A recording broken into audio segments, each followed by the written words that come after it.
Okay, so I'm back with my second anti-rush tip guide, this time as Kinsano, who is my second most played character, even though she was the first paid DLC character.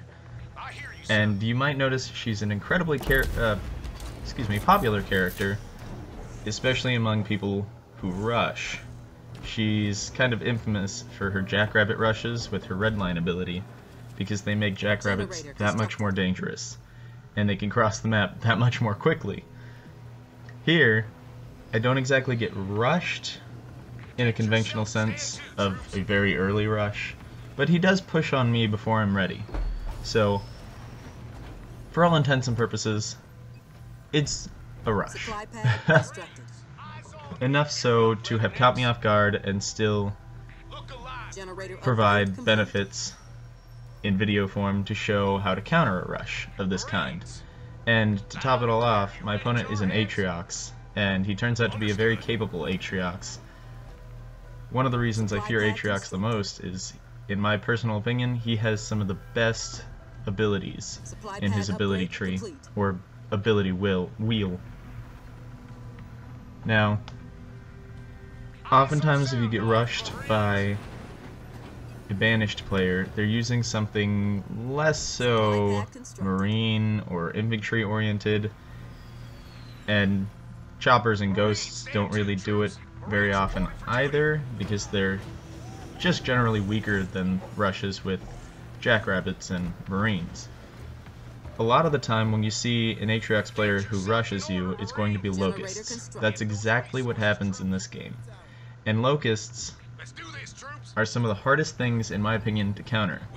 In my Decimus video, I talked about Decimus's ability for Vortex Lightning. That can completely stun and stop locusts, which is a great counter to them because often the most dangerous part of locusts is the fact that they can shoot from so far away and keep moving while they're shooting. It's just relentless damage, constant stream of damage from a distance where you can't always fight back. So the direct counter to locusts, which would be anti-vehicle, usually something like hunters or cyclopes, they don't work as well against locusts as you might expect them to because of that. You can have your entire army of anti-vehicle wiped out because they can't fight back. So, I've had mixed results with dealing with locusts. If I get any better, I will let you know as soon as possible. So far, my immediate counter would be, if you're playing Decimus, give Vortex Lightning. Definitely useful.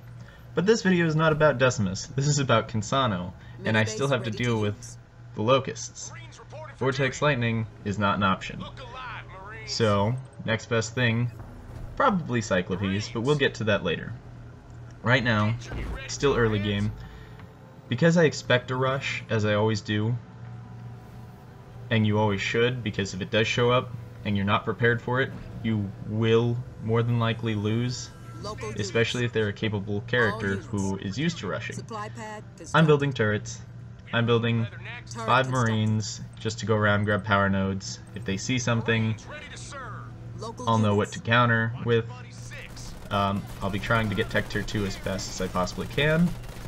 I only upgrade the buildings on my main base, even if I expand to mini bases or second base as I am here.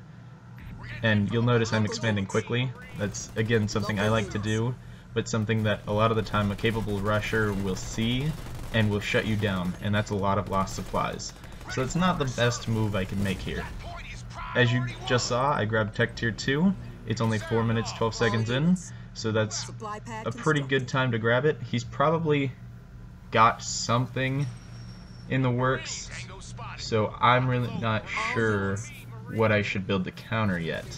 All I know is that I want to be able to cover all of my bases, so as I usually do on my first base, as soon as I get Tech Tier 2, I grab both a barracks and a garage, or the banished counterparts.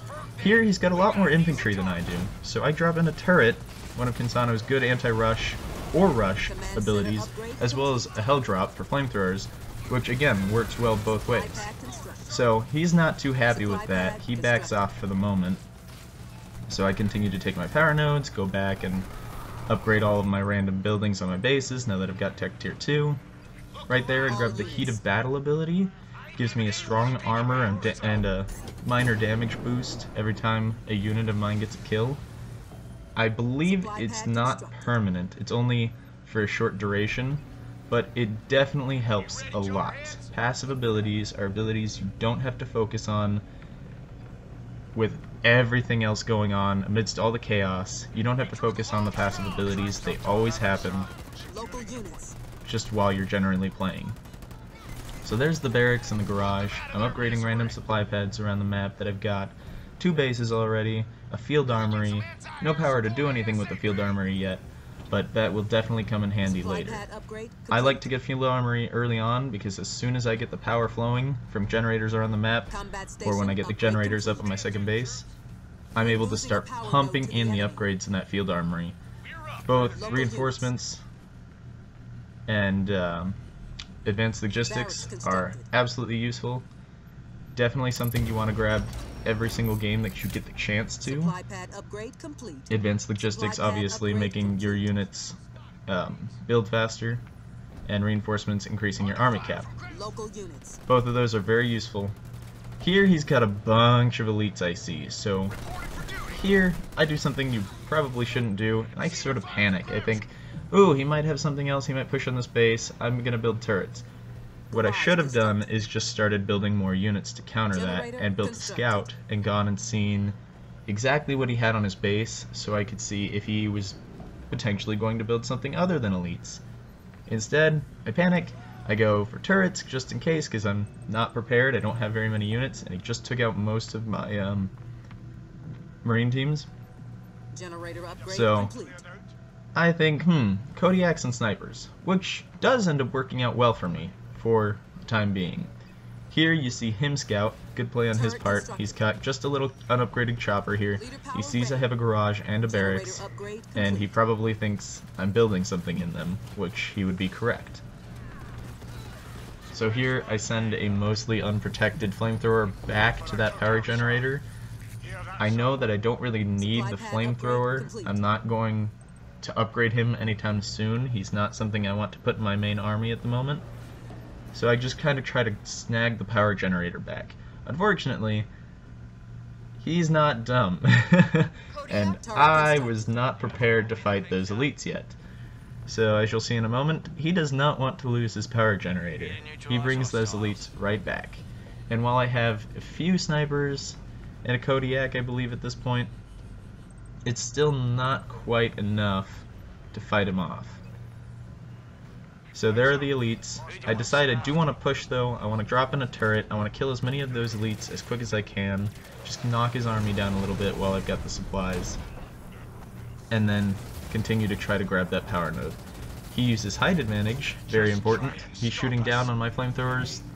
They're close range and they can't fight back. The turret couldn't even fight back. As soon as they chased the flamethrowers, as I moved them away, the turret started shooting him and they backed off more significantly, which allowed me to reinforce that location and try to grab that power node again. And now I've got 2 Kodiaks to plant down. I'm also expanding to my 3rd base. So I've got 2 functional bases, 3 functional mini bases, and I'm moving to a 3rd base. This is huge for late game, because if you can get a better economy than your opponent, and you have not experienced any setbacks from rushes, you're in a really good position. If you go into a longer game where you're going around the map, say you both destroy each other's bases, and all you have to your name is a makeshift army and a good amount of supplies, or not, you want to be able to stop that loss timer for as long as possible and get a good functional base going again.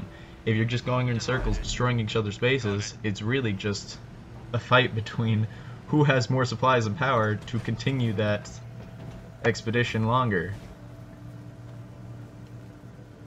I've had several games like that, and let me tell you, they're some of the most intense in my opinion. The most fun, hardest fought, the ones that I personally enjoy the most. So here he sends a few of his grunt teams, probably just to get rid of them. I see that, I've got turrets, I don't have to send anything, they'll take care of them, which is probably exactly what he wants. He might even have a full population cap, So he's trying to thin him out with the units he doesn't want, like early game unupgraded grunts, basically useless at this point. He just kind of wants to see what I've got on that base, and maybe get rid of those grunts because he's not concerned about losing them. So here I build siege turrets. I build them specifically on these back corners closest to the opposite base, so that if something shows up, I can hopefully effectively defend against it better because they can shoot back and forth, depending on where he pushes on that base, if he pushes on one of those bases. Here I see he's trying to get this power node, so I send my snipers over there. I don't want him to take a power node. Even if he decaps it for me and I can't take it back, I'd rather it just be useless sitting on the map than him have it and me not, because then he gets extra power and I know he's getting extra power, and that's not helpful at all. So I move my snipers back just in case he tries to push on the other one, and take one to recap that position. Here I'm trying to upgrade that second base finally to build more unit buildings. Specifically I want a barracks and an air pad, and that's a big point for me as well. I always try to build different unit buildings on each base. So my first base is almost always a barracks and a garage. I don't like to do two of the same building because if they tech switch to something that counters those kinds of units, say I have two barracks and he tech switches to air, I can't build anti-air without destroying one of those buildings or building something for anti-air on another base. I like to have diversity on each of my bases just in case I can't respond fast enough from a different base, or say I get knocked down to just that one base. I don't want to have to wait to build another building. So on my second base, I build a barracks and an air pad. On my third base, I would build an air pad and a garage. That way I have two of each, but it's mixed. Unfortunately, building my air pad there never gets up. Same with the barracks. He brings a ton of locusts and a few hunters back behind my base, using that height advantage so my turrets can't fight back, and I can't see them without moving something closer. So there's teleporters behind the bases on this map. Very unfortunate, very useful, because you can get right behind somebody's base and just annihilate it, especially with something like locusts, some of the strongest banished units in the game at this point. So he's also got elites back here, not good for my infantry, because most of what I have right now are snipers and cyclopes. So I drop in a few flame warthogs. I try to get rid of some of the hunters and locusts faster. I even drop an inferno, Kinsano's strongest ability arguably, to try to thin out his units as fast as I can. I drop in hell drop to get some flamethrowers on those hunters. I just try to take out as much as I can. And that siege turret I built on my main base is also helping out. Unfortunately, he thinned out most of my army. Again, horrible for me. So here, I start to build on my third base over there, the air pad and the barracks that I wanted on my second base. And I'm trying to spam out a few more cyclopes and snipers just in case he tries to push. I know I destroyed most of his stuff in that engagement, but he came out on top. And I don't know how many bases he has at this point, what his economy is like, how well he's going to rebuild his army. It's really looking grim for me right now because he just got that base. I see he's moving up because of my sniper garrison, so I move my rally point and all my units to that cliff to get height advantage, and then I take a local rally point just for that base with my air pad, and set it behind the base and queue up a vulture. This is huge and ultimately results in my win. Most people underestimate vultures, and most people don't check as often as they should with a scout what their opponent is doing. So oftentimes what I like to do is if I have something like this situation where I know what he's been building, seems mostly hunters and locusts, so infantry and vehicle, I know my vultures can take that on if he has no reavers built for them, or anti-air banshees. So I start hiding an army of vultures while still building up some cyclopes and snipers to try to counter what he has. As long as he thinks I'm still making the same thing, he'll still try to be countering the same thing. I push back to my dead second base and rebuild it. I don't want to get behind on economy if I can. I know I'm building up an army semi-steadily, I even put in a Cyclops into that garrison to try to see if he's coming a little bit sooner next time, if he pushes on that base again. Because I keep resetting my global rally point, I have to keep resetting this local rally point and moving my vultures. I really need to get used to the squads function on here. You can set control groups of units. I almost never do it. In the heat of battle, I forget. It's an incredibly useful function. I would highly recommend doing it. If you don't know what I'm talking about, go into the advanced tutorial within the campaign menu and do that. Absolutely a great function that they added into this game. I should use it more. I need to get used to using it more because I just, at this current moment, spam local or all units and then move things that I don't want to move. Mostly out of panic and sheer adrenaline, I suppose. So I want to move my units over to this corner just in case he comes through that teleporter again. I want to be able to pick things off. I try to scout with this jackrabbit. I see he's got elites and raids. He really does not want my infantry. Even so, I'm still trying to build infantry. Maybe not the best play on my part, but it works out in the end. I get my field armory back up, or armory on this one, and I start researching things in there again. Getting the base upgrades, logistics, reinforcements, all of those things are useful. Especially with the locusts, I would like to have my turrets and my buildings and my overall base last longer, so getting fortifications up would be very nice. But on the flip side of that, having fortified base doesn't protect it that much longer against a unit that's catering to destroying bases specifically. So here I see he's pushing on my third base over here that I have up. So I drop a turret, he destroys my Kodiak. I'm trying to just prevent him from destroying that base while I move in my army. Kinsano has a lot of drop abilities, just like Cutter. So dropping in a makeshift army is always an option.